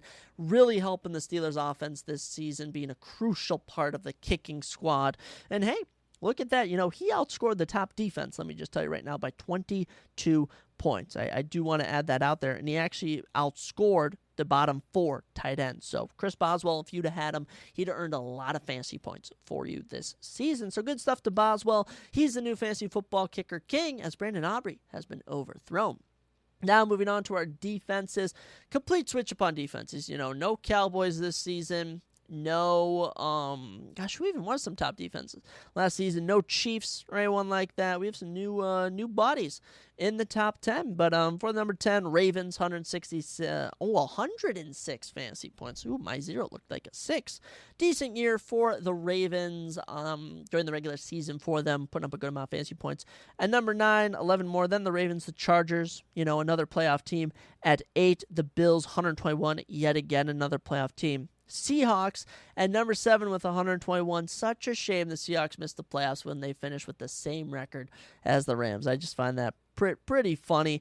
At number 6, the Steelers, 135. Steelers, I think their defense is the best part of their whole team. Truly I do. But how about that? Steelers at 6, Boswell at 1. Really shows you how good their non-offensive side of the ball is. At number 5, you do have the Eagles with 138 fantasy points. Texans with 139. Where did the Texans defense come from? Just crept on us at the end of the season. Getting into the top 3, the Packers at number 3 with 140. I think we're seeing a little kind of a similar thing here, is almost every one of our wild card teams had a defense in the top 10. Funny enough. At number 2, my Minnesota Vikings, 152. If we hadn't had some blowout losses towards the end, or given up so many points, we probably won't finish at the number 1 spot, but that Lions game in Week 18 really hurt us. But 152 is still pretty damn good. And at number 1, the Broncos, 166. Broncos defense being the main reason Bo Nix was able to go to the playoffs this season. So Broncos, 166 are your new defensive pound-for-pound kings. How about that, Broncos, Boswell? And we're about to hit you with another B in a second. So maybe B is the lucky first letter for top fantasy performance. As we get into our tight end fantasy position, at number 10, you do have the Packers tight end Tucker Kraft with 163.3 fantasy points this season. Coming in at number 9, you do have the Steelers' Pat Freiermuth, 168.3. So that's a little trifecta for the Steelers. Three different fantasy spots with someone in the top 10. At number 8, taking a big dive this season, losing the fantasy football crown to Sam Laporta, 174.6. He just didn't get a big target share this season. Really, Jared Goff was really targeting more Jameson Williams than him, especially this season. At number 7, 177.4 for Zach Ertz of the Commanders. Jane Daniels, perfect dump-off option for Zach Ertz. Getting some touchdowns, too, here and there. At number 6, Mark Andrews, 188.8. It was a rough start to the season. Isaiah Likely was outscoring him as the tight end, too. But Lamar finally started connecting with Mark Andrews, and he'll end as the number 6 fantasy tight end. I was going to say QB for a second. At number 5, Travis Kelce, 195.4. Nothing brings me more joy than seeing Travis Kelce not be in the top 3, let me tell you that. At number 4, one of the bigger shockers, Jonnu Smith of the Dolphins, 222.3. They were loving him all year. He actually almost cost me a fantasy football championship. He was balling out in the semifinals, and thankfully, my tight end was better. We'll talk about him in a second. At number 3, George Kittle, 236.6. George Kittle had a phenomenal season, pretty much being the top option. Pretty much, there's no Ayuk, there's no McCaffrey, and Debo was underperforming. Juwan Jennings can only get so many catches. George Kittle was the man for Brock Purdy. At number 2, you have Trey McBride. He was projected to be a big breakout star this year, and the Cardinals tight end was just that, 249.8 fantasy points. Good stuff for Trey McBride, really turning it up late in the end of the season as well. But your new tight end king, your fantasy football tight end top player, I drafted him in my 16-man league. How about the man in LV from Georgia, Brock Bowers, 262.7 fantasy points. Outstanding stuff from Brock Bowers. You could give him Rookie of the Year. I would not be mad if Brock Bowers won Rookie of the Year. Let's admit Jane Daniels, Bo Nix, they're quarterbacks. But what Brock Bowers has done, he set the rookie reception record, for goodness sakes. I feel he should definitely win Rookie of the Year. I'm going to be adamant about it. Brock Bowers is an absolute dog, and with a terrible offense in the Raiders, a terrible team overall, winning Rookie of the Year, especially setting the rookie catch record, outstanding work from Brock Bowers. Now, let's get into the top 3 positions. Let's start off with the wide receiver spot. Okay, wide receivers, running backs, quarterbacks, the most exciting positions, especially the wide receivers and running backs. At wide receiver, number 10, barely edging out his teammate Garrett Wilson, 251.9 fantasy points. I'm surprised he had this many. He was really projected to be a top target for Aaron Rodgers this year. Unfortunately, Aaron Rodgers is past his prime, but Garrett Wilson still finishing in the top 10, doing what he had to do. Very impressive. At number 9, Jackson Smith-Njigba, 253. I drafted him in my fantasy football 16-man league. I knew he was going to become wide receiver 1 in Seattle. He had an outstanding year. I think 2 30-point performances. He actually almost had 40 one week. He had a great year, and Geno Smith clearly knows how to use him. At number 8, CeeDee Lamb, 263.4 fantasy points. The fact he was injured, the fact he had Cooper Rush throwing to him, the fact he finished at number 8 is insane. He was the fantasy king in wide receivers last year. Unfortunately, not so much this year.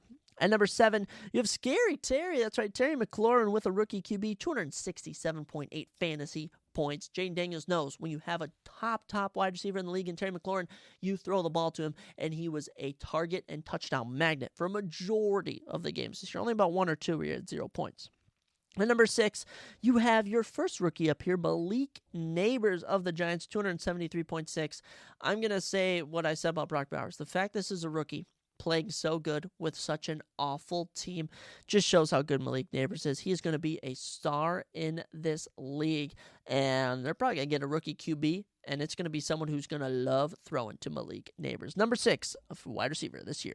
And number 5, despite how bad Kirk Cousins played, Drake London, 280.8 fantasy points this season. Drake London somehow managing to outperform Darnell Mooney, Ray McLeod, Kyle Pitts.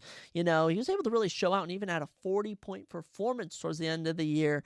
Kirk got benched, but Drake London, he stepped up all year long. At number 4, I can't believe I drafted this guy.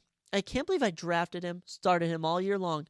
But the Jaguars' best freaking player, 284 fantasy points for none other than the rookie, Brian Thomas Jr. I mean, are you kidding me? I know ball. There's a lot of pressure on me for next year, but I'm going to soak in the glory of winning this year. I drafted Jackson Smith-Njigba. I drafted Brock Bowers. I drafted Brian Thomas Jr. I had Chris Boswell. I know fantasy football.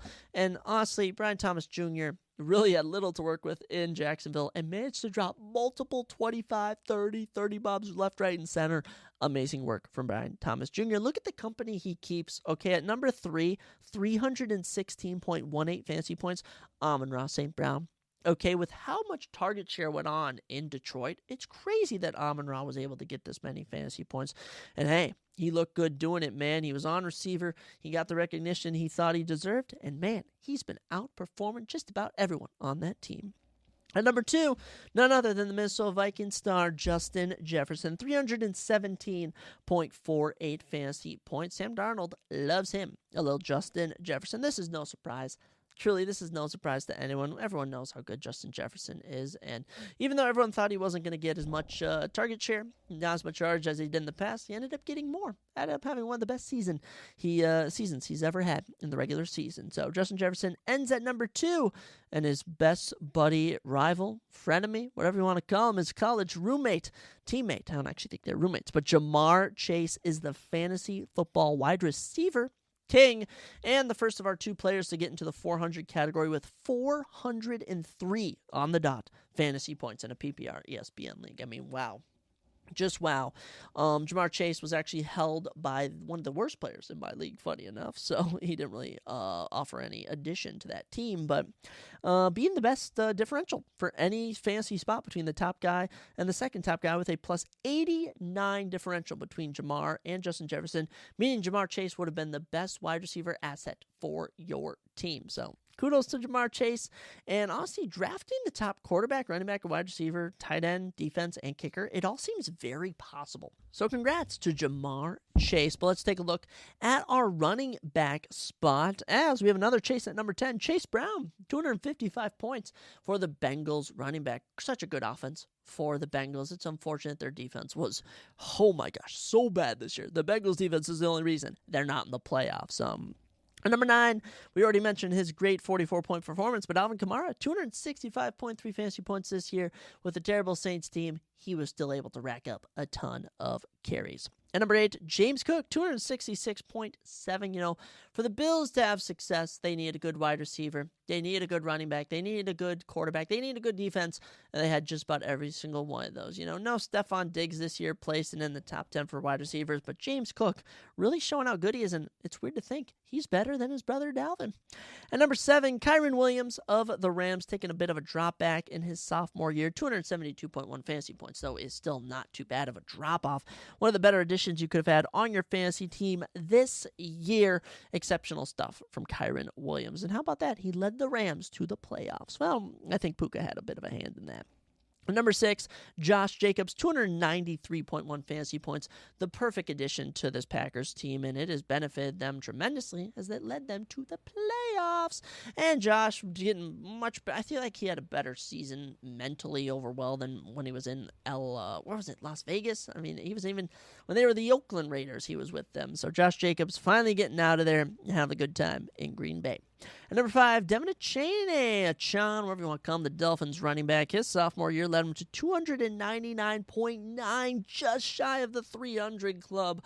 And he tried all he could to get the Dolphins in the playoffs, but they just couldn't do it. I feel like he's going to be one of the better running backs in the league for a while. He is such a stud. And number 4, how about Derrick Henry, 336.4 fantasy points, having a career resurgence with the Ravens. I mean, we're going to talk about another guy in a second who had a career resurgence, but Derrick Henry, up there in age, this was year 9 or 10 for him, and he's out there with this Ravens team, finishing as the number 3 seed, winning the AFC North. I mean, incredible stuff from Derrick Henry, and he had some monster runs this year, multiple 80, 70, 60-yard runs from Derrick Henry. He's a tank when he gets going.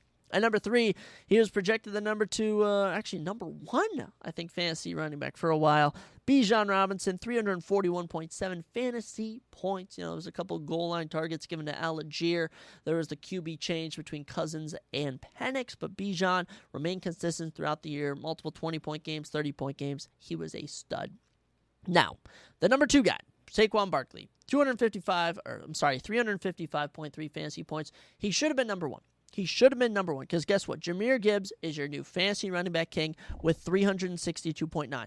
But if they'd have put Saquon in, he'd have gotten a minimum of 10 fantasy points, getting to 101 rushing yards, and he would have been the fantasy football crown. Nick Sirianni, I am disgusted with you. You are a terrible, terrible head coach. I'm going to give my thoughts on the Eagles later in their episode on their performance, but, I mean, just ridiculous stuff. Ridiculous stuff, but kudos to Jamar. Jamar Chase, obviously, but kudos to Jahmyr as he's led the Lions to the number 1 seed. He's been a pivotal asset and 362.9 fantasy points, winning the backfield from David Montgomery. Incredible work for Jahmyr Gibbs. But let's round things out with a look at the top quarterbacks in fantasy football. At number 10, this one surprises me. Kyler Murray, 297.24. Truly, I don't know how he ended up here. He had some rough games throughout the entire season, but some other quarterbacks had some even rougher games. So he finishes at number 10.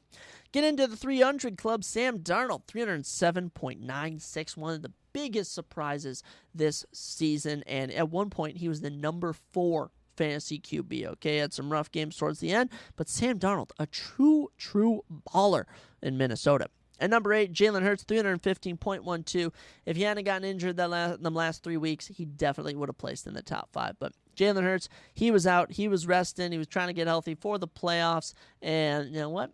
He managed to get a bit rested. So Hurts finishes at 8. At number 7, Bo Nix, the rookie, 317.2. After starting the season off god-awful, he led the Broncos to the playoffs. I mean, what in the world? Bo Nix, an absolute stud, finishing as number 7 fantasy QB, a big surprise for everyone. Huge surprise. At number 6, not too much of a surprise, but still, after how he started, and he managed to actually round out with a lot of fantasy points, Jared Goff, 324.26, rallying off some high 20s, getting into the high 30s fantasy performances throughout the year. There's no reason the Lions are the number 1 team in football, and that's because they had a great quarterback at their helm. Getting into the top 5, how about a rookie? Jaden Daniels, 355.82. I'm a big supporter of Brock Bowers and Brian Thomas Jr., but Jaden Daniels, what a pickup if you drafted him. Leading the Commanders to the 6th seed, doing everything he could to win the division, looking like an absolute stud on the ground, through the air, leading multiple game-winning drives. I mean, that upset of the Eagles 36-33, that was still a great performance from him. Jaden Daniels, your number 5 QB, probably going to win Rookie of the Year. At number 4, how about another career resurgence here? Baker Mayfield, 365.8. What a stud. Winning the division. Winning the AFC South for the Buccaneers. This was done behind Baker Mayfield. And I want you to know my QB locker room in my 16-man league, Jalen Hurts and Baker Mayfield. He single-handedly carried me to a championship. So Baker, I owe my life to you. Truly I do. Not as much as I owe my life to Jesus, but Baker, you're up there. Get into our top 3. Joe Burrow, 372.82 is your number 3 fantasy QB. Joe Burrow, Chase Brown, Jamar Chase. It is such a shame that they have a terrible defense because the offense of the Bengals is phenomenal. Phenomenal. They had some exemplary performances. Joe Burrow had multiple 30-point performances this season. It's just criminal. They missed the playoffs.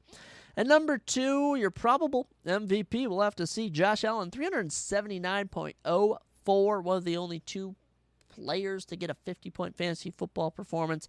He was so amazing. That week 14 to week 15 run where he had over 90 combined fantasy points in 2 weeks, that's unheard of. That is just insane. That's Josh Allen for you. That is Josh Allen for you. And ladies and gentlemen, your fantasy QB, your fantasy football king, it's not King Henry. It's not the MVP. He might win it, though. How about 430.38 fantasy points for Lamar Jackson? That is right. He's getting 27.38 more than Jamar.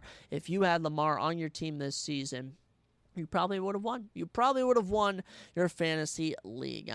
For my league, the guy who had him barely missed the playoffs, but that's a completely different story. But Lamar, 430.38 fantasy points, the most consistent fantasy player this entire season. Besides players who suck, this was someone who was good every single game the entire season. Great work to Lamar Jackson, finishing as the top dog.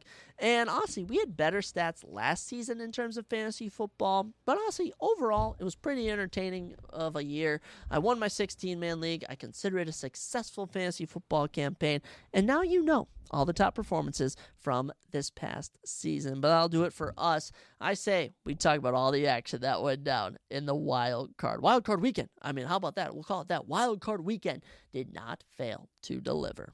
So going game by game, we will start with our Saturday matchup. So the NFL divisional round kicked off with the Chargers visiting the Texans, and I can't lie. Texans surprised me. Texans came into this one pretty much dominant. It started off 6-0, 2 field goals from the Chargers. Second quarter, you get a touchdown from the Texans and a field goal. 10 more unanswered in the third, then a 12-6 fourth gives the Texans a 32-12 victory over the Chargers. Whatever. The Texans beat the Chargers. So Texans, good for them. Player stats for the Chargers: Herbert, 242 yards, 1 touchdown, and an outstanding 4 picks. That Texans defense was better than ever. This is probably their best performance all season. And one key thing the Texans did is they shut down the run. J.K. Dobbins held to 26 yards. Gus Edwards held to 22. And they fell behind so fast. This is an offense that was averaging 30-plus runs per game. They only got 18 the entire game. So really great work from DeMario Davis. Where's it? DeMarco Ryan? DeMario Davis? Whoever the head coach is of the Texans, an outstanding job. And the only star player for the Chargers, and he's going to be a stud, Ladd McConkey, 9 catches, 197 yards, and a touchdown. Okay, I want you all to realize this. Herbert had 14 completions the entire game. 9 went to Ladd. You had 2 to Will Dissly, 1 to Tucker Fisk, 1 to DJ Tark Jr., and 1 to Darius Davis. Other than that, Quentin Johnson, no catches at all. Josh Palmer, nothing. It was all Ladd McConkey, and that's not going to get it done at all. So good stuff for the Texans defense. In terms of the Chargers defense, this was just not a desirable week for them. C.J. Stroud, 22 out of 33, 282 yards, touchdown and a pick. About the same he's been all season long, average. Rushing-wise, Joe Mixon on 25 carries, 106 yards and a touchdown. Good work. C.J. actually had 42 yards on the ground.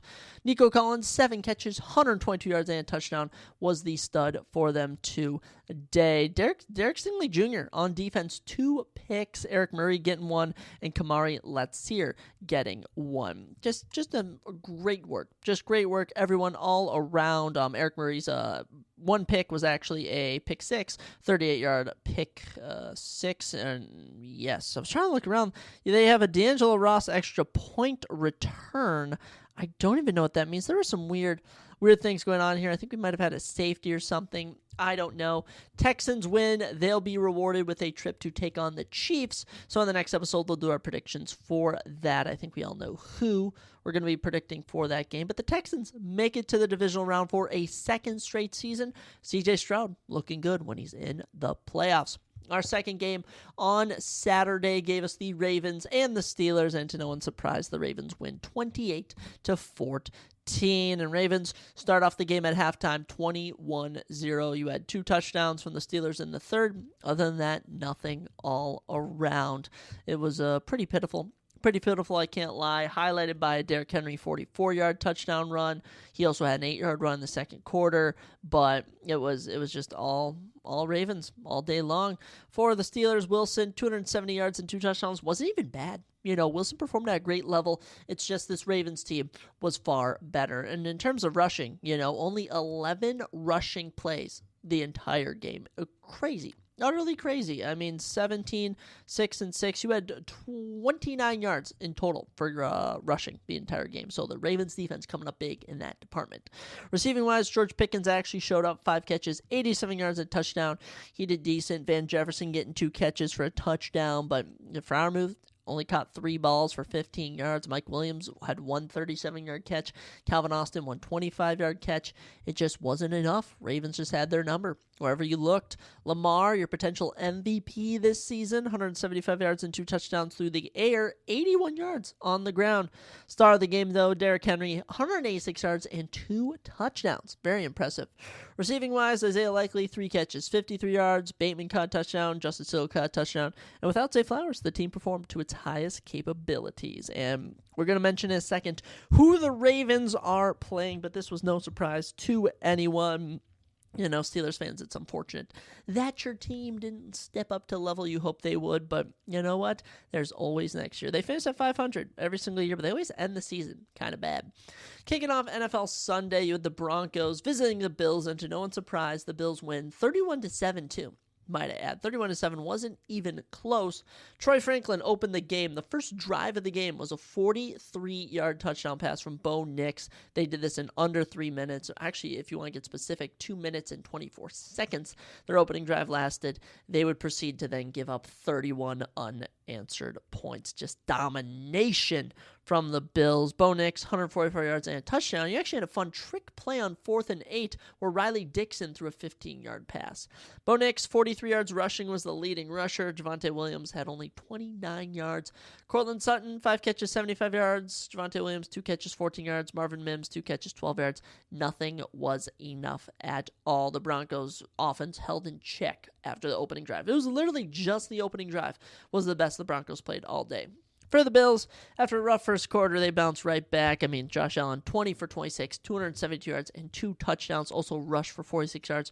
James Cook, 23 carries, 120 yards, and a touchdown, looking spot on. Curtis Samuel had 3 catches for 68 yards and a touchdown.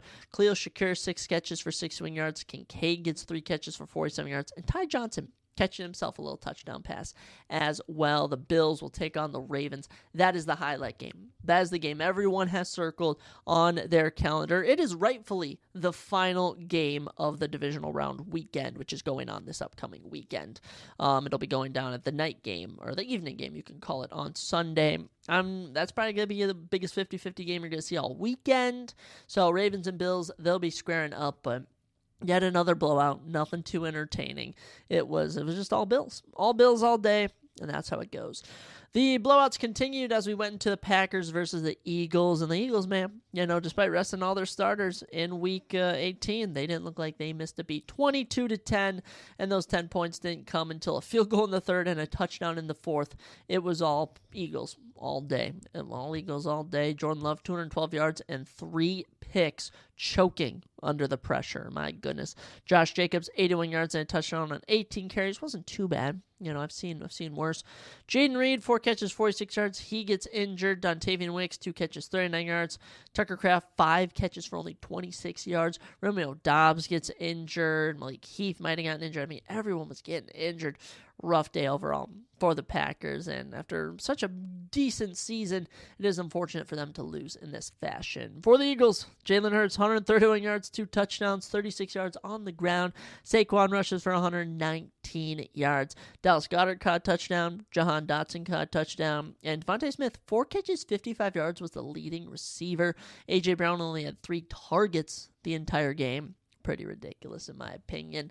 But yet enough for the Eagles to advance in the first NFC game of the week. Impressive stuff.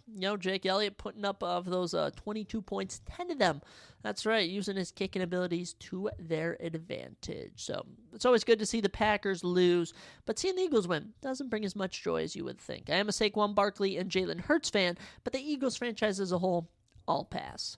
Our night game on Sunday, the best game of the NFL wildcard weekend. Truly the only good game, I'll go out and say it.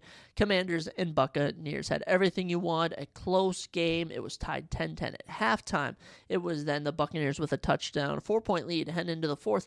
Then the Commanders with seconds left. Time is ticking away. Zane Gonzalez banks in, I should better say boinks in a field goal to win the game. Very entertaining, back and forth. And this is what we look for when we think of playoff games, okay? This is what we look for, and ending it with a 37-yard field goal was very entertaining. Stat-wise, Jayden Daniels in his playoff debut, 268 yards, 2 touchdowns, 36 yards on the ground. Fantastic. Eckler and Robinson Jr. combined for 18 carries. They only muster 43 yards. I expected a lot more out of them. Scary Terry, when it mattered most, 7 catches, 89 yards and a touchdown. De'Ami Brown, 5 catches, 89 yards and a touchdown for him, looking very impressive. They didn't need too much. Honestly, didn't need too much. It was a back-and-forth game, even as it gets, and the Commanders came out on top. For the Bucs, Baker, 185 yards, 2 touchdowns, only attempted 18 passes, completed 15 of them. It was pretty much just, they'd have a 3-and-out drive, or they'd find their way downfield. Kind of half and half. Bucky Irving, 77 yards as he leads the backfield. Mike Evans, 7 catches, 92 yards and a touchdown. Bucky Irving also caught a touchdown. And that'll do it for the Buccaneers' playoff hopes with the Commanders. Very impressive. They'll be greeted with the Lions in the next round. I know I don't give them too much of a shot against that Lions team, but still, there's always the potential. There's always the potential, Commanders fans.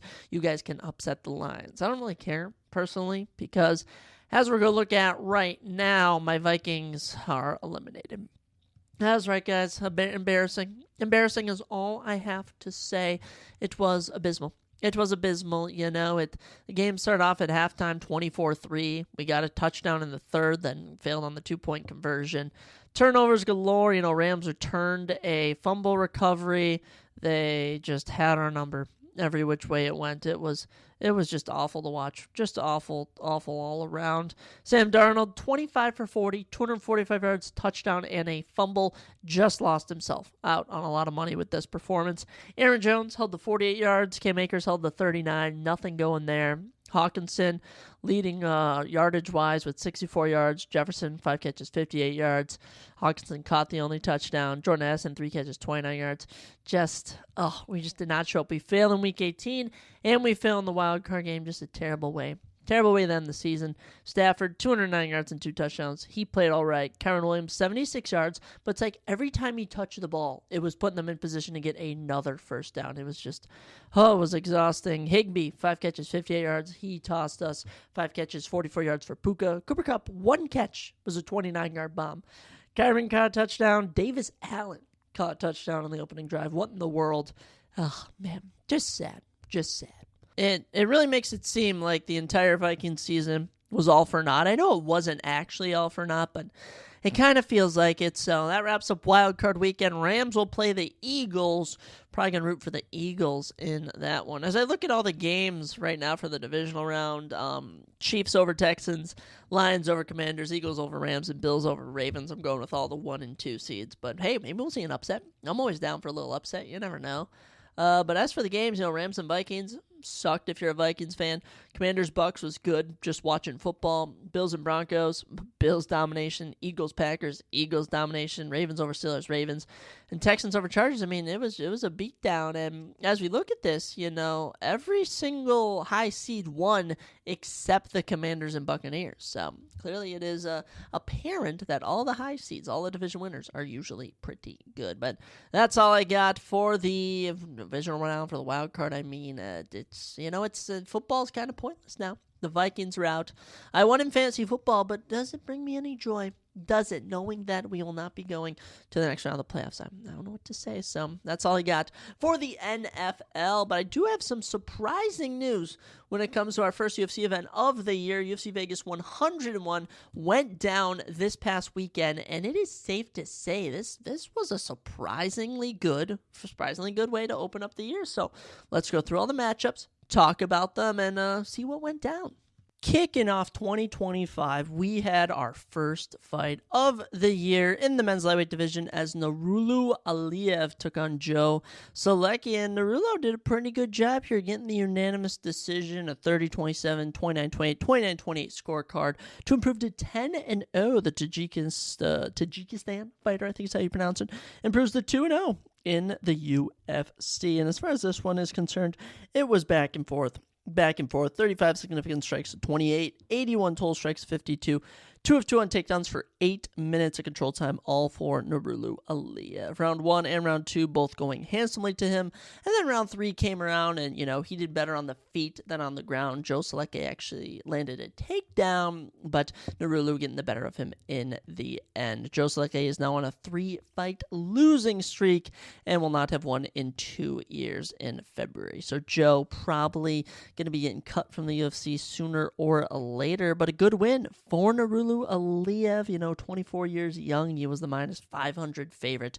I think he'll have a pretty good UFC career once it's all said and done. But as for now, he's young, he's hungry, still waiting to see what opportunities he gets. There's a multitude of people you could matchmake him with, but someone lower on in the lightweight division would probably be best.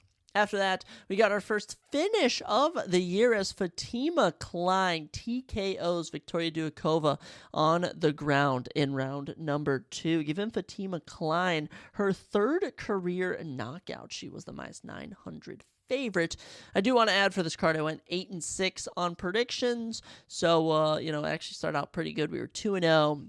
Then we ran into some issues, but 8-6 to start the year, not terrible. As for this fight, Fatima Klein using her grappling abilities, and she reversed both of Victoria Duakova's takedowns she landed in this round and just kept top position. Once round 2 came around, Fatima went on the takedown attack, got her down on the ground, got into half guard, and was just landing some vicious elbows, and the fight had to be stopped. Now, the real drama in this fight came in the post-fight where Victoria's corner was consoling her, and she slapped the head coach, like a full-on slap across the face. I doubt Victoria Duakova will be back. After starting her career 8-0 undefeated, she has since now gone on a 2-fight losing streak. So I personally wouldn't bring her back with that attitude, but that's just me. For Fatima Klein, picking up her first UFC win here. Of course, she suffered a unanimous decision loss to Jasmine Jasudavicius last year, but that was on short notice, up 10 pounds to a different weight class. I think Fatima Klein will be pretty set here in the women's strawweight division. I know she's not ready, full on for the rankings, but when I look at the women's strawweight division, and, you got number 15th ranked Tisha Pennington, number 14th ranked Luciana Pinheiro, even number 13th ranked Angel Hill. I think she could hang with some of them. So I think Fatima Klein will be a staple of this division in the coming year or two.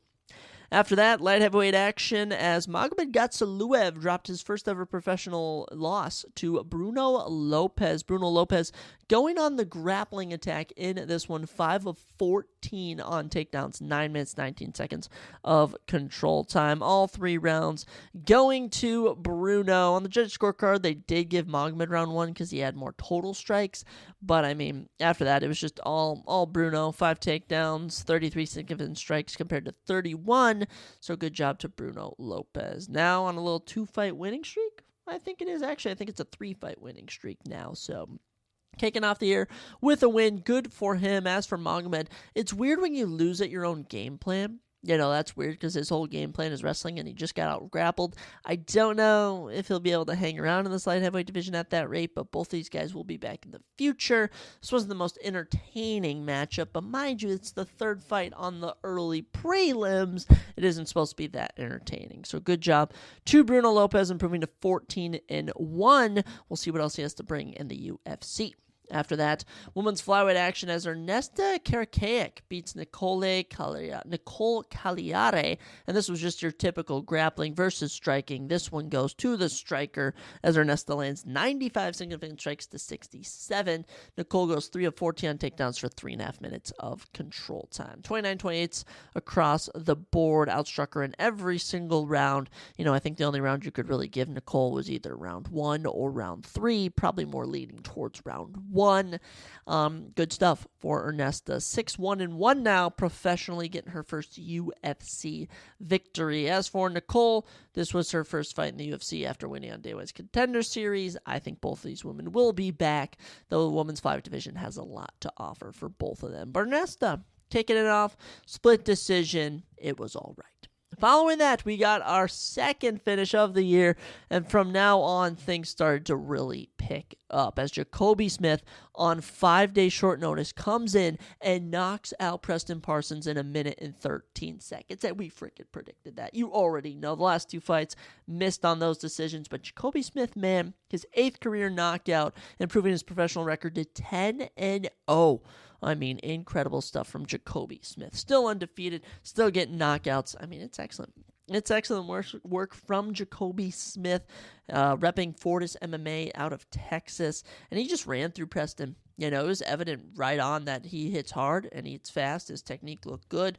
And he landed a clean one. Down went Preston. Didn't even take a couple follow-up shots. And that was that. Good stuff for Jacoby Smith. As for Preston, 2-fight losing streak, 1-2 in his last 3. He is 1-3 in his last 4. And in terms of UFC, he is 2-4. So Preston, I don't think he's really up to the quality of the UFC. And mind you, I'm not hating on him.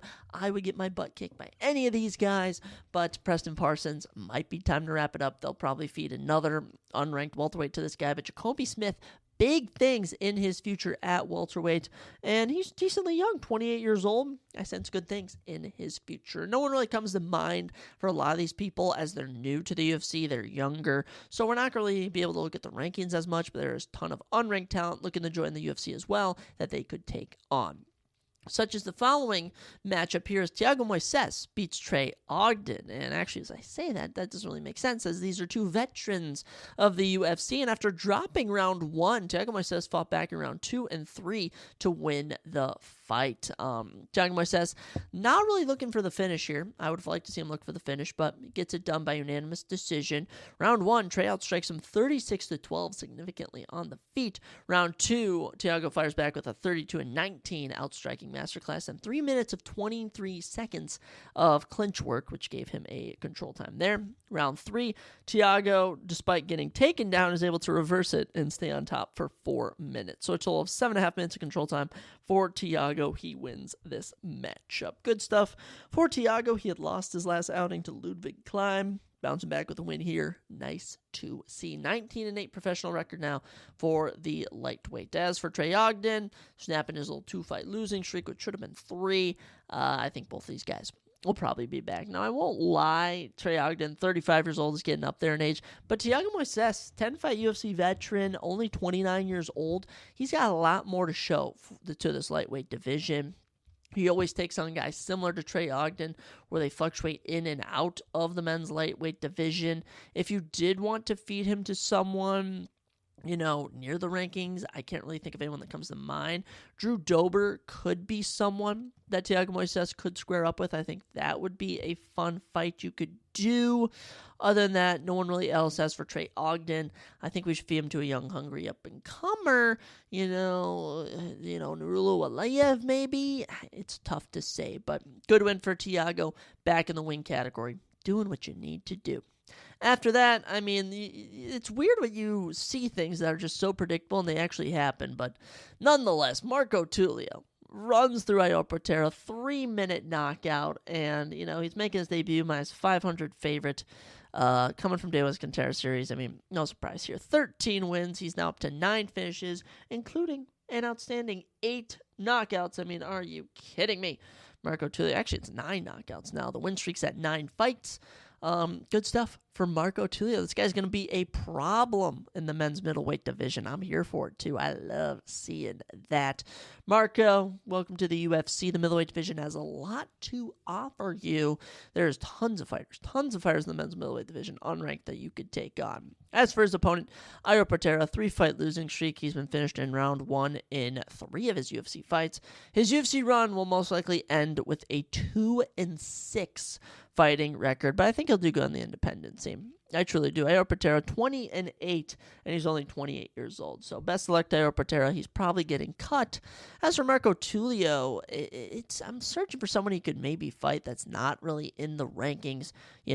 Cesar Almeida just took on Abdul Razak Al-Hassan. We'll talk about that fight in a second. Abdul Razak Al-Hassan could be someone he could fight. There's also Robert Baziak if you bring him back.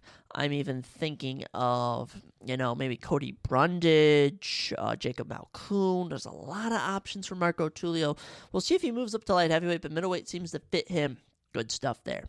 After that, we got into our final prelim of the evening, right? If I'm doing this correctly, I am. Flyweight division as Felipe Bunez took on Jose Johnson, and we decided to ride with the 6-foot-tall flyweight in Jose Johnson, and he was quickly humbled as Felipe Bunez didn't even need to actually take him down. Was able to get into an armbar position and submit him. Felipe Bunez getting his 9th career submission. Good stuff for Felipe Bunez. Jose Johnson has now been submitted 5 times in his career. Jose, 2-fight losing streak. As far as his UFC run is concerned, 1-3. Not looking too good. As for Felipe, he had lost his debut last January to Joshua Van. That win has aged tremendously. And here he is, picking up a big win. I'm happy to see it for him. Happy to see it. And the fact we had so many finishes, including a lot of round 1 finishes, was just very refreshing for an Apex card. In terms of flyweight rankings, there's no one for him to really take on right here. I think if Clayton Carpenter loses to Tagir Limbekov, that could be a matchup you do. But Felipe, soak it in. You got a 2-minute armbar. Very impressive. After that, I'm going to go out and say this. This was the biggest shocker of the night. This was the biggest upset as far as I'm concerned. And Punahele, only a plus 165 underdog in this one. But the fact he goes out, knocks out Uros Medic in 31 seconds. We already have our fastest knockout of the year. Are you kidding me? And fastest submission. 2-minute submission, 31-second knockout. Pretty impressive stuff. Punahele, just pretty much walked across the ring. They're barely engaging, and he just clips Medic, and Medic goes down, knocked out. Shocking stuff. Punahele Soriano, who at one point was 2-4 in the UFC, was on the verge of being cut, drops down to welterweight. He's now picked up 2 straight wins, none bigger in his entire career than this one over Uros Medic. And a guy in Uros Medic who 10-3, yet to go the distance. His losses are now to Jalen Turner, Maitabek Girlby, and Punahele Soriano. Did not see this one coming at all. And for Uros, as far as I'm concerned, this was just, he got caught. He got caught clean, and it sat him down. And now Punahele is in a great career spot right now. Excellent stuff. His 7th career knockout, 9th career finish. Good stuff for Punahele Soriano. But, Uros never been the distance, and he still has not. That was in the welterweight division. I don't really know what you do with Uros Medic. I think you give him a pick-me-up fight, such as someone we're going to mention in the co-main event, or you could even give him a Preston Parsons out there, something to really pick up the spirits, because we know Uros Medic is good. I think that Punahele got more lucky than anything. After that, he really needs to change his nickname to Prospect Killer. Christian Rodriguez does it again. Austin Bashir coming into this one, 23 years old, 13-0. And Christian Rodriguez takes another 0 in the unanimous decision victory here. Round 1 gets going, pretty back and forth. Austin Bashir probably won it. We get into round 2. Christian relies on the striking, gets taken down a bit. Could have lost it, but probably won it. Round 3, finishes the fight strongly. And Rodriguez, good freaking work. 12-2 now. And out of his 5 UFC wins, he has taken in every single one of those fights except for one. He has taken the O of a fighter. He took Raul Rosas Jr.'s undefeated record, Cameron Saman's, Isaac Dulgarian's, and now Austin Bashir. Now Austin, 23 years old. Let's give this guy a bit of a slack. He'll be back professionally. But Christian Rodriguez, round of applause. I can't get enough of him. I absolutely love it. I'm happy to admit that I was wrong.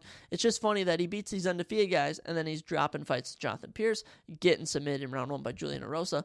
Clearly, he can only hang and beat the young, hungry up-and-comers. This is the guy at the rec center who's balling out against 6th graders, and then he takes on, let's say, a high schooler, and he gets his ankles crossed up. That's Christian Rodriguez for you. Now, Christian, not that old. Christian's coming in at 27. Well, not old at all. Yeah, he's young and hungry. Good stuff from him. He'll be back. Featherweight division, there's lots of options, but how about another unranked up-and-comer? I think that's what's really fun. Undefeated up-and-comer. That's how I should better phrase it. Following that, we have our first fight of the night of the year correctly given.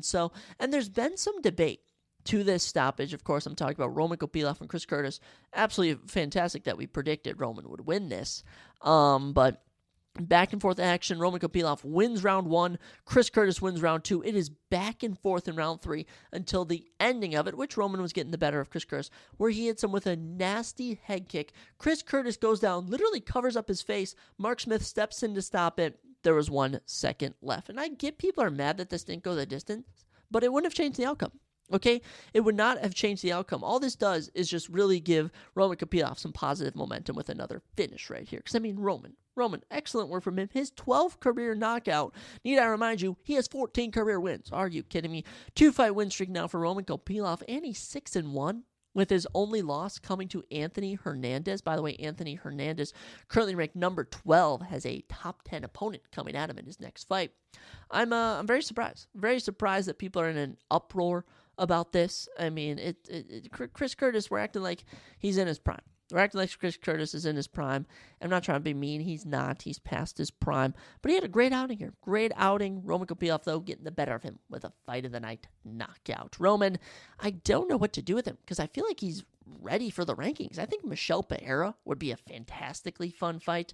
I would even say the loser of Shara Magomedov and MVP. You could even do the winner of that, but they're probably going to move in upwards. Paulo Costa could even be someone out there. I'm ready to give Roman Kopylov some heavy hitters in the middleweight division. Chris Curtis, as far as I'm concerned, it's tough to say. It's tough to say. I think an up-and-comer, I think someone unranked would be best suited for him. He's on a 2-fight losing streak now. Mind you, those are 2 fantastic fights. He's really yet to be in a dull fight, except for I'd maybe say the Jack Hermanson fight where he got outboxed. But Roman Kopylov getting the better of him. It happens.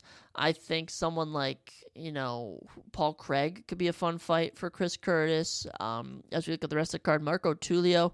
In the middleweight division, you really want to test him. You could have him fight Chris Curtis, but this is really the Roman Kopylov show.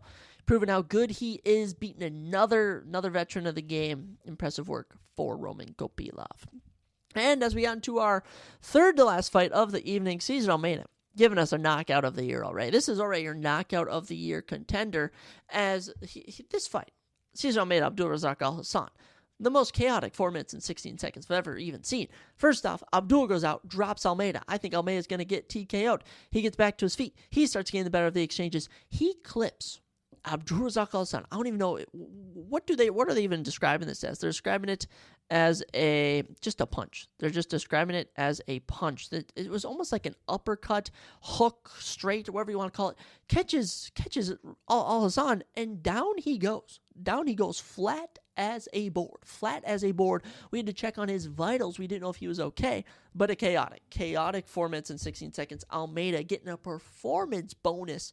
Deserved, I might add. And now make that 7 career wins, 7-1 professional record for Cesar Almeida with 5 knockouts. A 2-fight win streak now. His only loss in the UFC, a split decision to Roman Kopylov. Almeida is aging beautifully. I think Cesar Almeida versus Chris Curtis could even be a fun fight. For Abdulrazak Al-Hassan, it's probably retirement. You know, he's 39 years old, turns 40 this year. He is, oh my gosh, I don't even know what his UFC record is. There was at one point from 2017 to 2018, he had 3 straight round 1 knockouts, but since then, he's gone on a 3-fight losing streak, picked up a win, lost again, picked up a win, lost again, had a no contest, just got knocked out again. Probably going to call it quits. 12-7 record for Abdulrazak Al-Hassan, and he has unfortunately been finished in all but one of those. So, unfortunate stuff for Abdulrazak Al-Hassan, but Cesar Almeida already on my list for KO of the year. I'm keeping a better tracker this year as I go through stuff. We have a fight of the year, we have event of the year, we have performance bonus of the year, whatever. We're doing pretty good.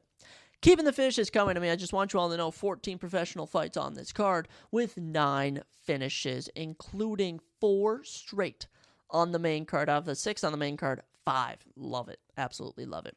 Co-main event, Santiago Ponzinibbio taking on Carlston Harris. Round 1, I thought that Ponzinibbio was going to get knocked out. He gets dropped. Harris is laying into him. We're able to bounce back in round 2. Harris still getting the better of him, but, Ponzinibbio is just about made it even 28-27 in terms of significant strikes in round 2. We get to round 3. Ponzinibbio opens up, is laying the hands on him. Finally, he lands an overhand. Down goes Carlston Harris, and you get a signature Santiago Ponzinibbio knockout. It's a feel-good moment when Santiago Ponzinibbio was out here getting knockouts. His 17th career knockout, and this snaps just an unfortunate 2-fight losing streak. He had been 1-4 in his last 5. This was such a feel-good moment for Santiago Ponzinibbio. And, all of his wins since returning have been entertaining. Fight of the night comeback against Miguel Beza. Round 3 comeback knockout against Alex Morono. Round 3 comeback knockout against Carlston Harris. I stand by the fact he did not lose that Muslim Salikov fight. Honestly, I didn't think he lost the Jeff Neal or the Michelle Barrow fight. Ponzinibbio's whole career could be different, but he's still kicking ass at his old age, and he's looking to bring that into the new year. And as we look at the welterweight division, Ponzinibbio, it's tough. People are throwing out Rafael Dos Anjos as a name. I really love that. I just don't know how long Dos Anjos' injury is going to last. I would really love a Neil Magny rematch from their matchup they had in 2018. I think that would be fun to run back. There's a lot of options about what you can do at 170 pounds, but we'll have to stay on the radar of everyone. He even mentioned Vicente Luque. That could be a fun fight. For Carlston Harris, look, similar stuff to Abdulrazak Al-Hassan.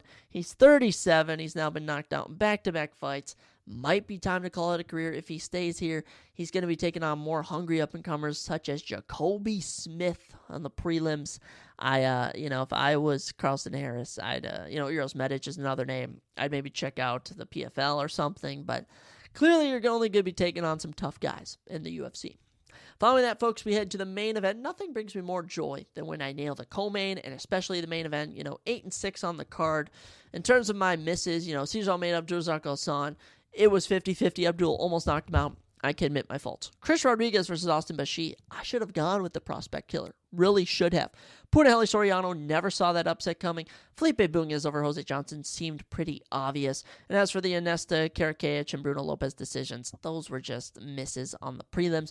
As for the main event, absolutely can't get more spot on than this. We knew Mackenzie Dern was getting the round 3 finish. We called it on our predictions episode. And even though she got a submission here, I was going for a bit more of a knockout. I'm still happy with it. Mackenzie Dern getting a very overdue 8th career submission. Honestly, love it. Absolutely love it. Mackenzie Dern deserved as could be. And I don't even know where she's going to be ranked come the rankings update, but I hope it's higher than where she's at. She was ranked number 6. I guess she's lost the number 5, number 4 women. Ooh, it's going to be tough on what they do with Mackenzie Dern, if I'm being honest. It's very odd. Actually, they did update the rankings today, guys, as I'm recording this on January 14th.